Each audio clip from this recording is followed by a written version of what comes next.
Masosolve ka agad to kung magsabi ng totoo si Senator Ping Lacson. Yun. Kilala ko yan. Alam niya. Bakit hindi niya? Kung sabihin lang niya, tapos na. Kung ipagpipilit niyang pagtatakpan ang katotohanan, masisira po kayo. Kaya, sana magsabi ng katotohanan, tapos na. Pero umasa pa rin ako na kung magsabi siya ng totoo, dahil parang wala lang naniniwala kay Senator Lacson ngayon dahil sa pagtatakip sa mga testigo. Pero kung sabihin niya totoo, na pagkakilala ko sa kanya, lalabas lahat ang katotohanan. Oo. Ako din, At, sir. Believe ako dyan babalik ang Noon. popularity niya kung sabihin niya ng tama. Yun ang akala ko nung naging chairman siya ng Blue Ribbon. Blue Ribbon Committee. So, I'm still hoping na ituloy niya yon, sabihin ng totoo, tapos ng boxing. Pero, At hindi po pwedeng patagalin ng ganitong gobyerno dahil sirang-sira na po tayo. Ang utang natin, 19 trillion. No, 2 trillion yearly debt payment. Saan ko- Nababaon na tayo sa utang. At Oo. tuloy-tuloy pa rin ang nakawan.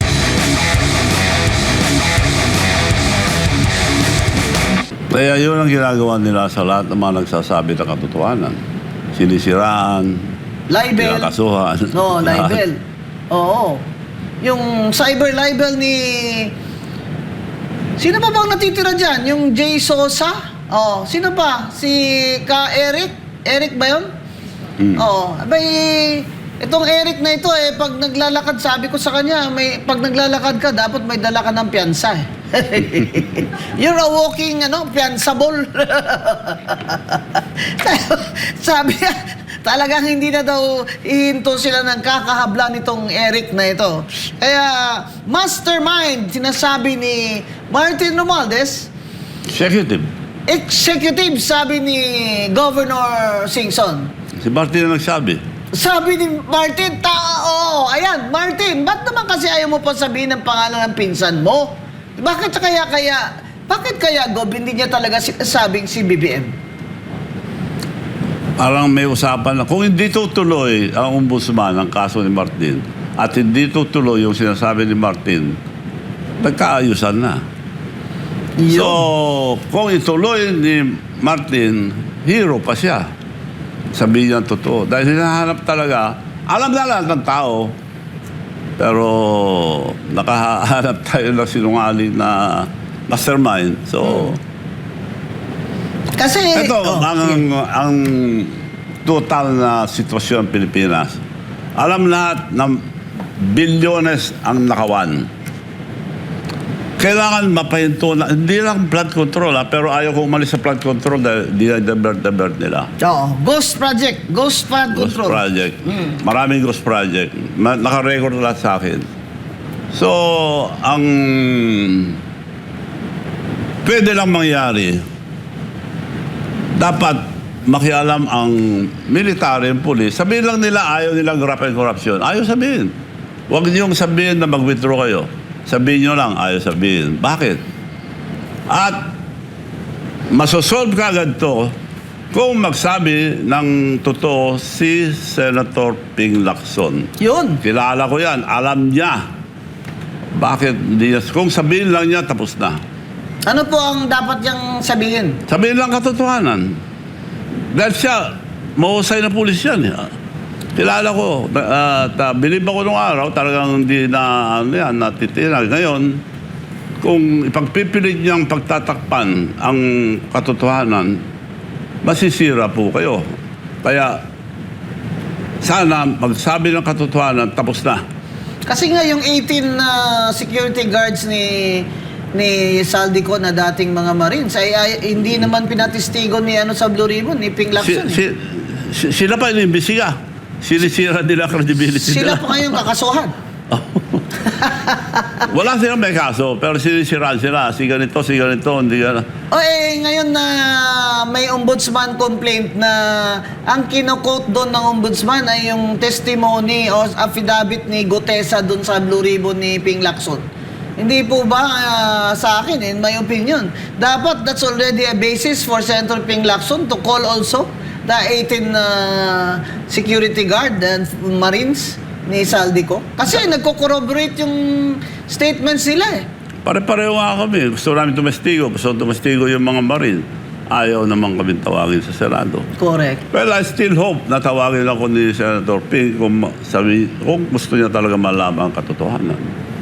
Hindi ba sir dapat nagtestigo na kayo, nag-ano na kayo doon as parang tinawag yata kayo doon? Natuloy ba Tinawag yun? ako. Nagpunta ako sa opisina niya dahil alam ko na ibang klase ng tao si Ping. Naniniwala ko noon. Kaya sa kanya ako dumiretso. Gusto kong tumestigo sa inimbestigan yung flood control ako. O sige, schedule natin. Gumawa ka ng affidavit mo at i-schedule ko. Sumulat. On record. Sige. Inimbita ka namin sa April 14. Pero April 7, isubmit mo yung affidavit mo April 7 before 5. So, April 7, gumawa ko affidavit, April 7, umaga, wala naman tao doon, wala sila ron eh. So, nagantay ako sa yacht club. Pagkakain ko, pupunta na ako, meron na sulat sa bahay, 9 in the morning, the same date, canceled. Oh. Paano ko isasubmit? Nasa record yan. Pinakita ko kahapon ng record eh. Tapos wala pong notice sa inyo na... Ang kung masama, kailan ang sinabi na wala next raw akong hearing? affidavit na sinadmit. Paano ko mag-submit? Kinancel that day na isasubmit ko. So pwede pa rin pong isubmit. Oh, anytime. Pero kailangan naman sana ay may kung na-cancel po 'yon, kami po mga abogado gano'n pag kina-cancel po ng judge ang aming mga hearing, mayroon po kaming notice kung kailan uli yung hearing. Di po ba? Ganun yung Blue Ribbon Committee, yung rules diyan, palagay ko magkapareho lang, di ba?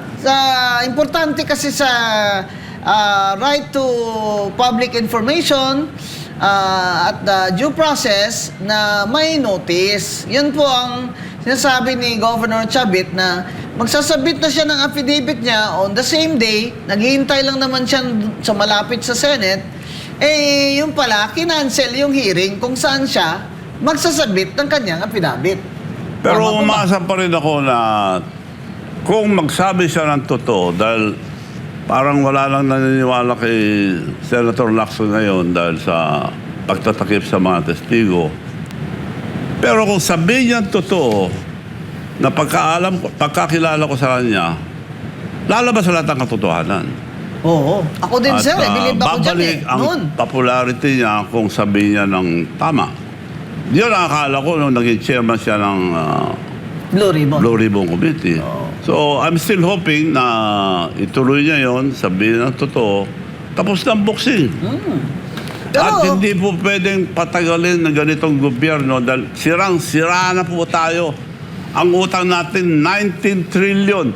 No. 2 trillion yearly debt payment. Saan po- Nababaon na tayo sa utang. At Oo. tuloy-tuloy pa rin ang nakawan. 19 trillion ang utang, mga kababayan. 2 trillion a year ang dapat binabayaran. Nakalagay yan sa budget ng bansa natin. Every year yan, hindi pwede yung bumaba. Kaya ito lagi ang problema ni Secretary Recto.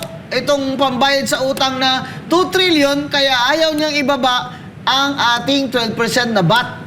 Ako personally, sinasabi ko, scrap na yung VAT na yan eh. Kahit na itong taon lang ito habang may fuel crisis at gusto nyo aralin na kung magkano ba ang hindi nyo makokolekta. Ang sinasabi kasi nila, Gob, hindi pwedeng ibaba yung VAT kahit sa 10% kasi ganito ang mawawala sa gobyerno.